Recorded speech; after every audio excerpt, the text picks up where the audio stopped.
Hi everyone, I wanted to create a screencast to show you how to go about conducting this kind of correlational analysis in JASP, if that is the software program that you have chosen to use for your online tutorial. And I found this really interesting data set in my Facebook feed actually a few days ago.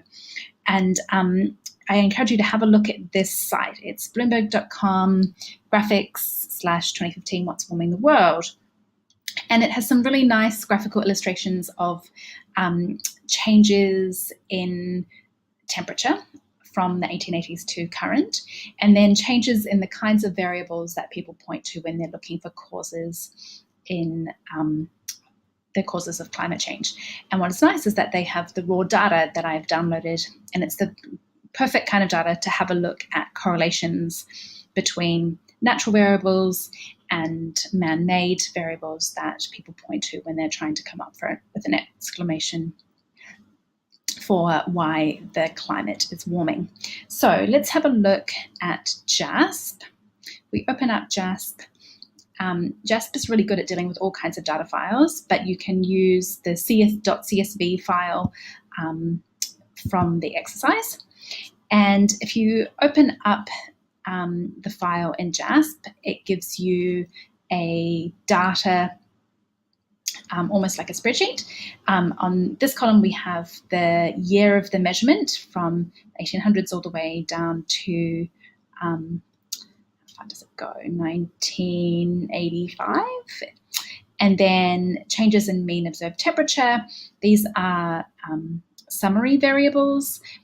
And then along on the right-hand side, we have data of the human-caused things that people point to when they're talking about climate change, greenhouse gases and aerosol, land use, and natural causes like orbital changes, solar changes, and volcanic changes. And so let's have a look and see if in this data set there's any correlation between the changes in temperature as a function of year and the kinds of human-caused versus natural-caused variables that people point to when they're talking about climate change. So to do a correlational analysis in JASP, what you want to do is choose regression, and we just want to do a simple correlation matrix. Now, the easiest thing to do, let's separate out the natural causes and the human causes to begin with. So we're interested in correlating all of these things with annual mean temperature changes. And if we put the natural changes in first, so changes in orbital measurements, changes in solar measurements, and changes in volcanic measurements. The nice thing about JASP is that you don't actually have to say it will make the results as you put the variables in, so you can see whether it's plotting kind of what you want it to do. And so we want to choose Pearson, and we don't know whether these are going to be positively correlated or negatively correlated. Let's ask it to flag significant correlations for us, and then we go OK. And we might want to just make a little more space for this matrix. And so what we can see here is that if we look at correlations between annual mean observed temperature and changes in orbit, changes in solar, and changes in volcanic, it's flagging those significant correlations for us with those asterisks. So correlations can vary from 0 to 1. Actually, they vary from -1 to +1. And the only one that we have that is significant here is solar. So this is a medium-ish size correlation.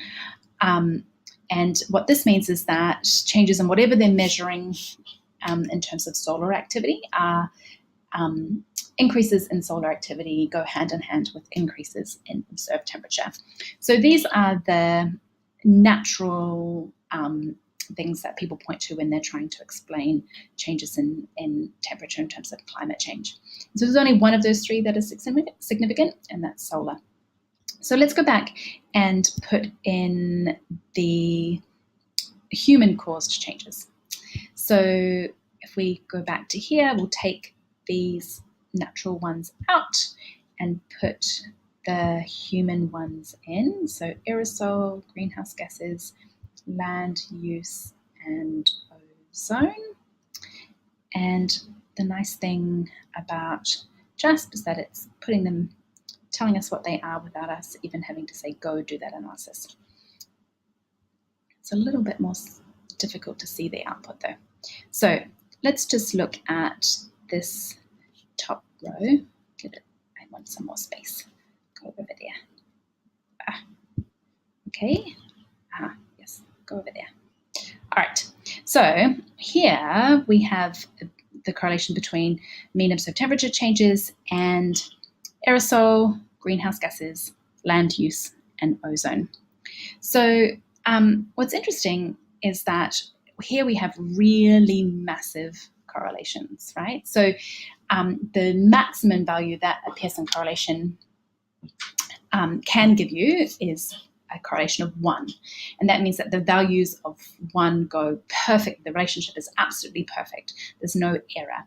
And this is about as big as correlations actually get. So a correlation of 0.923 means that increases in greenhouse gases are pretty tightly coupled to increases in observed temperature.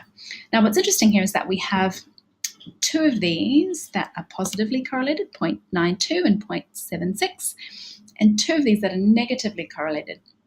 So as I said before, correlations can go from negative 1 to positive 1.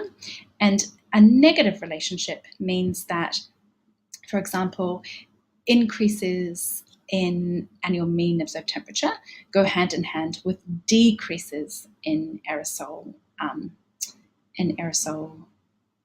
use.